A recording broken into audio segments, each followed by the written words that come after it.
My theory is that if you're not salty when you lose, even just a little bit, that you didn't really want to win in the first place. When I was younger, playing online a lot, I would pretty much always get salty when I lost. And never really blame anybody but the other person or the lag or all this kind of stuff. It was never ever my fault why I lost, and I would just get so angry with it for no reason.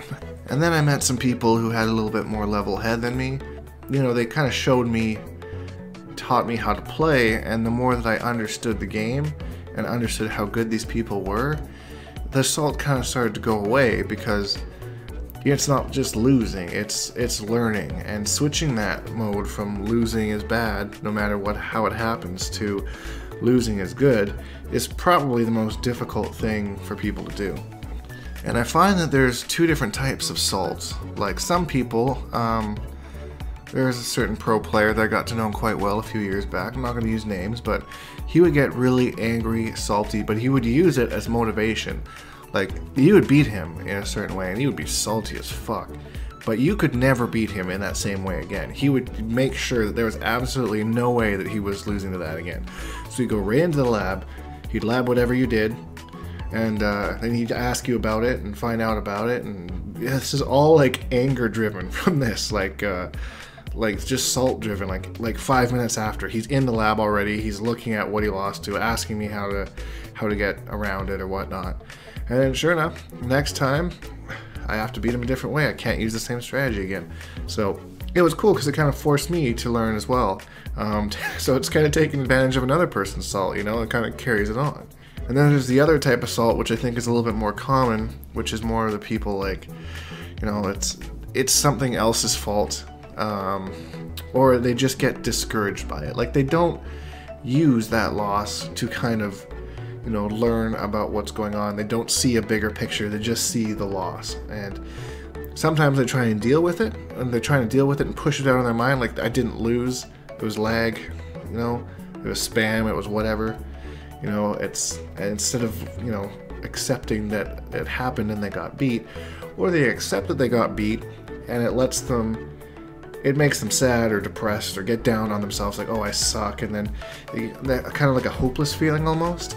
These days I tend to be more on that side of things, where like when I lose I'm more disappointed and sad and like, oh, I suck, you know, blah blah blah, this and that. But it's usually only temporary, and I go back and I watch whatever I lost, if I can, assuming there's footage, and I see kind of where I got wrong and that stuff. It is very rare that I'll get salty in a set.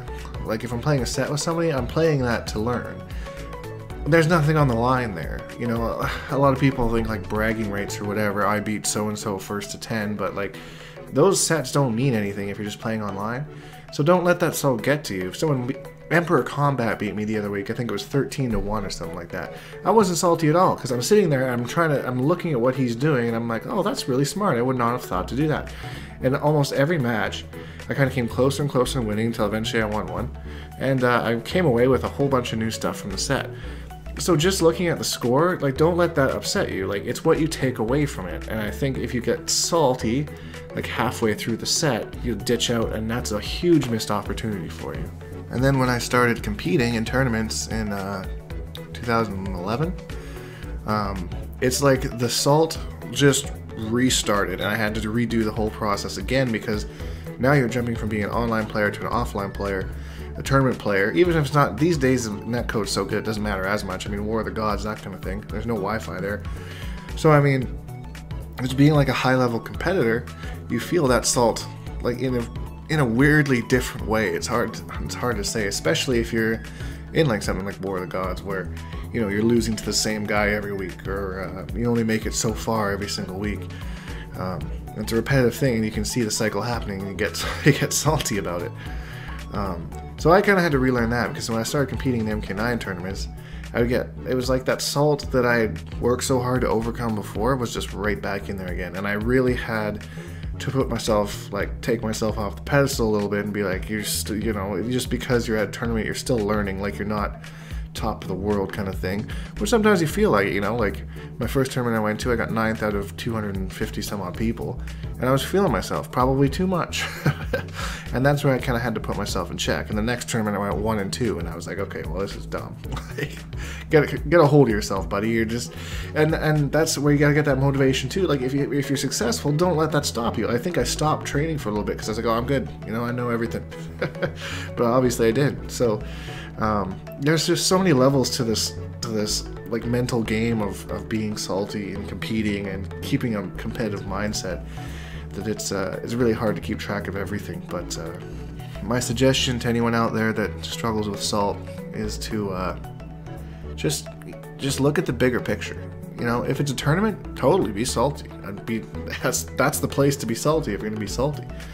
But I wouldn't be salty at, you know, losing 10 games in a row to some good player, or you know, as long as you take something away from that set, even if it's just one small thing every time.